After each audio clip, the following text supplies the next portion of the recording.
UP विधानसभा में योगी आदित्यनाथ की तारीफों के पुल बांधकर सुर्खियों में आई पूजा पाल इन दिनों काफी ज्यादा सुर्खियों में हैं। आपको बता दें, पूजा पाल को समाजवादी पार्टी से निष्कासित किया जा चुका है और अब पूजा पाल ने अखिलेश यादव को एक चिट्ठी लिखी है। चिट्ठी के जरिए पूजा पाल ने अखिलेश यादव से कई सवाल किए हैं। डिंपल यादव को लेकर बड़ा दावा कर दिया है। अपनी चिट्ठी विधायक पूजा पाल ने सोशल मीडिया हैंडल पर शेयर करते हुए लिखा है, अन्याय और विश्वासघात के खिलाफ मेरी आवाज, पार्टी से निष्कासन केवल मेरा नहीं बल्कि यूपी की पिछड़ी, दलित और गरीब जनता की आवाज को दबाने का प्रयास है। मैंने संघर्ष किया है और आगे भी न्याय की लड़ाई लड़ती रहूंगी। मैं विपरीत परिस्थितियों में संघर्ष करके 2 बार विधायक बनी, बिना समाजवादी पार्टी के सहयोग के, लेकिन मेरे पति को मारने वालों को पहले ही सरकारों द्वारा संरक्षण दिया जाता रहा। आपके आने के उपरांत हमें कुछ आपके कार्य व्यवहार से ऐसा आभास हुआ कि अपराधियों के विरुद्ध आप हम जैसे पिछड़े गरीब लोगों को भी न्याय दिलवा सकते हो। इसी कारण मैंने समाजवादी पार्टी के कार्यकर्ताओं, नेताओं के कहने से पार्टी ज्वाइन कर चुनाव लड़ा और तीसरी बार भी विधायक बनी। किंतु जब मैं सपा में कार्य करने लगी तो मुझे एहसास होने लगा, यहाँ पिछड़े, अति पिछड़े और दलित सब दूसरे दर्जे के नागरिक हैं। पहले दर्जे के नागरिक तो मुस्लिम ही हैं। वो चाहे जितने बड़े अपराधी हों, उनको सम्मान देना, उनको ताकत देना, उनकी शक्ति बढ़ाना सपा की पहली प्राथमिकता है। मैंने बहुत प्रयास किया कि आप हमारे पति के हत्यारों को उनके किए की सजा दिलवाएं, लेकिन उत्तरोत्तर प्रयास के बावजूद सिर्फ निराशा ही हाथ लगी। किंतु भारतीय जनता पार्टी में चाहे जितना बड़ा अपराधी हो, उसे सजा दी जाती है। ऐसा एहसास हमको होने लगा और जिसका परिणाम हम और संपूर्ण उत्तर प्रदेश वासियों ने देखा। जब मेरे पति के हत्यारे व उनके परिवार वालों को दंड मिला तो समाजवादी पार्टी और सैफई परिवार के प्रत्येक सदस्य ने मेरे पति के हत्यारे के पक्ष में सदन से सड़क तक आवाज बुलंद की। इस कारण आपकी नीतियों पर से मेरा भरोसा उठ गया।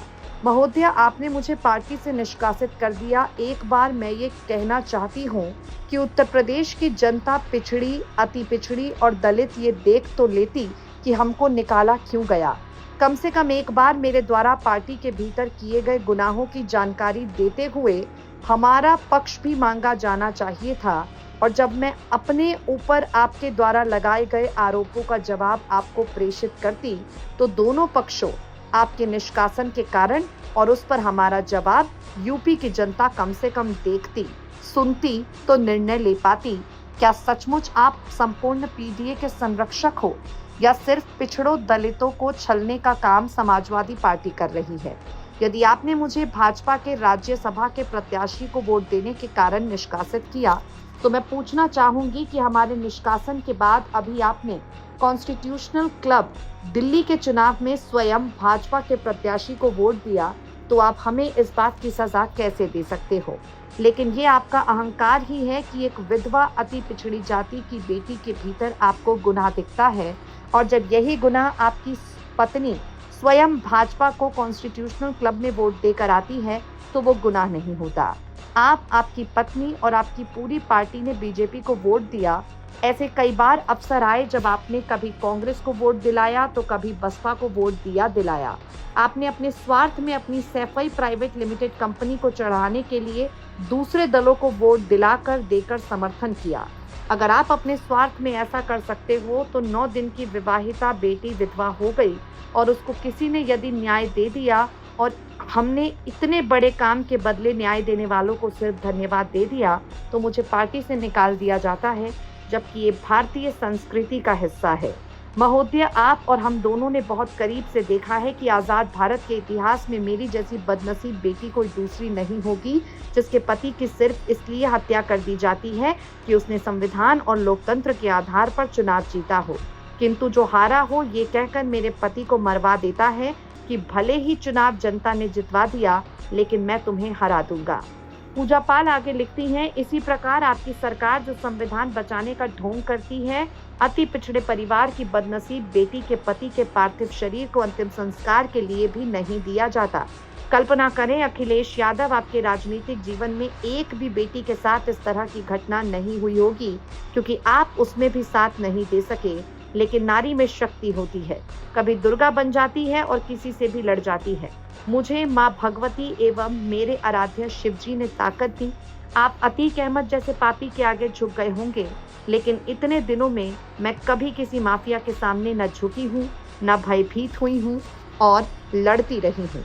सपा से निष्कासित पूजा पाल ने लिखा, महोदय, आपकी पार्टी से निष्कासन का दर्द, इतने बड़े बड़े दर्द सहने के उपरांत मुझे बहुत छोटा दिखता है, लेकिन मुझे भरोसा है यूपी की जनता पर, मुझे भरोसा है उत्तर प्रदेश के अपने पाल समाज के ऊपर कि वो हमारी शक्ति बनेंगे और मैं फिर से लड़ाई लड़ूंगी और जीतूंगी। महोदय, एक बेकसूर विधवा, अनाथ, अति पिछड़े की बेटी पूजा पाल को समाजवादी पार्टी के लोग किस किस तरह की गंदी गंदी गालियां सोशल मीडिया पर देते हैं, जान से मारने की धमकी देते हैं, किंतु मैंने अपना वास्तविक लक्ष्य प्राप्त कर लिया। मेरे पति को मारने वालों को सजा मिल गई। अब अगर मुझे भी मार दिया जाए तो गर्व ही होगा, किंतु आपने मुझे जिस तरह बीच रास्ते में अपमानित कर मरने के लिए छोड़ दिया, जिससे समाजवादी पार्टी के अपराधी अनुयायियों का मनोबल बहुत बढ़ रहा है, इसलिए संभव है मेरे पति की भांति मुझे भी मार दिया जाए। यदि ऐसा होता है तो मैं सरकारों से, प्रशासन से मांग करती हूँ कि मेरी हत्या का वास्तविक दोषी समाजवादी पार्टी और अखिलेश यादव को ही माना जाए। आपको बता दें, पूजा पाल के निष्कासन के बाद चाहे अखिलेश यादव की बात करें, डिम्पल यादव की बात करें, शिवपाल सिंह यादव की बात करें या समाजवादी पार्टी के बाकी नेताओं का जिक्र करें, सबने एक स्वर में पूजा पाल पर आरोप लगाए हैं। एक स्वर में पूजा पाल की राजनीति को सवालों के कटघरे में लाकर खड़ा कर दिया।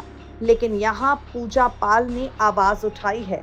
पूजा पाल ने अपना दुख, दर्द, पीड़ा सोशल मीडिया के माध्यम से सामने लाकर रख दी है। पूजा पाल ने ये भी बता दिया है कि उनके साथ शुरुआत से अंत तक जो हुआ वो गलत हुआ, और पूजा पाल कहती हैं कि अगर आगे आने वाले वक्त में उनकी जान पर कोई भी खतरा आता है तो इसके जिम्मेदार सिर्फ और सिर्फ अखिलेश यादव होंगे। फिलहाल पूजा पाल की चिट्ठी पर ना तो अखिलेश यादव ने किसी तरह की कोई प्रतिक्रिया दी है, ना ही पूजा पाल की चिट्ठी पर यहाँ किसी तरह का कोई बयान समाजवादी पार्टी के बाकी नेताओं की तरफ से आया है।